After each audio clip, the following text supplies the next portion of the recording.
A band of Brazilian seringueiros, rubber tappers who live and work in the rainforests of the Amazon basin, marched through the forest to peacefully confront labourers clearing land for ranches. Here in the state of Acre, in the far west of Brazil, many rubber tappers have been driven from the jungles by the land-hungry ranchers. Many fled into Bolivia.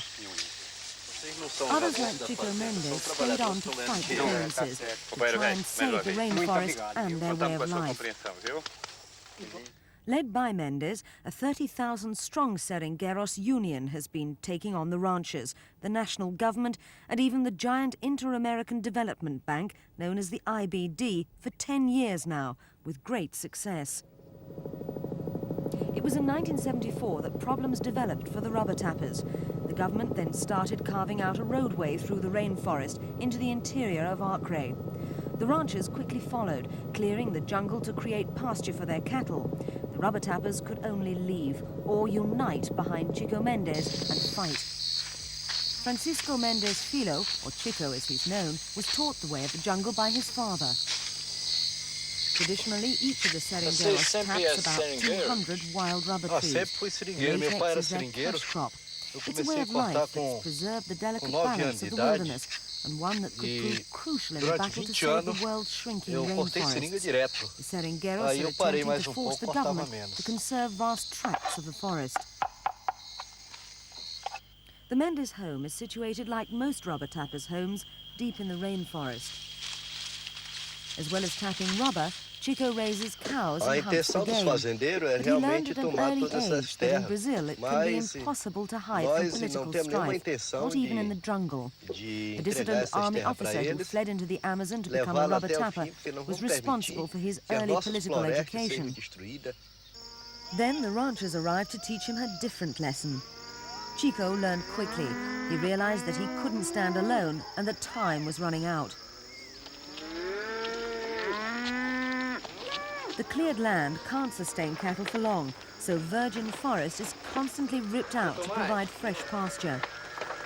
This land is being cleared for a meat packing company with its headquarters at Sao Paulo, more than 3,000 kilometers away. The Seringueiro Union action halted the deforestation, temporarily at least, while they fought the company through the courts and held public protest meetings. But without international intervention, the union's case was hopeless.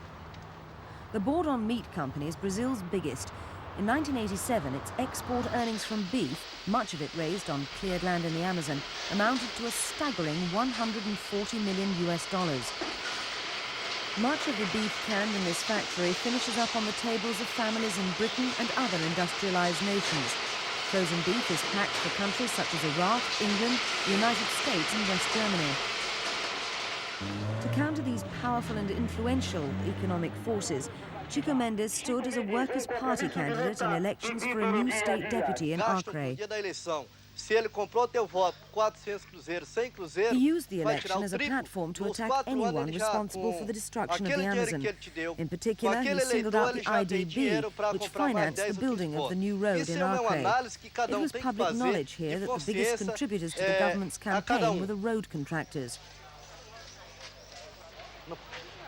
Word spread that votes could be bought, and Chico, it's presumed, was also paying. But the Workers' Party candidate, essentially a poor rubber tapper, was dependent on winning rather than buying the support of the people. Without financial backing, he was destined to lose. At party headquarters, the final results in Brazil's complex system of proportional representation were being recorded. It seemed as if the large amount spent on the election by the road contractors was money well spent. The Workers' Party candidate polled well, but not well enough to be elected. And without Chico Mendes in the state legislature, the road building would continue. But the rubber tapper continued campaigning, and the United Nations recognized his efforts, presenting him with a major award. Meanwhile, Chico had so impressed US congressional leaders, they threatened to halt American funds to the IDB. The bank immediately warned Brazil that if conservation measures weren't enforced, funds for the road would be withdrawn. A great victory for the humble rubber tappers of the Amazon.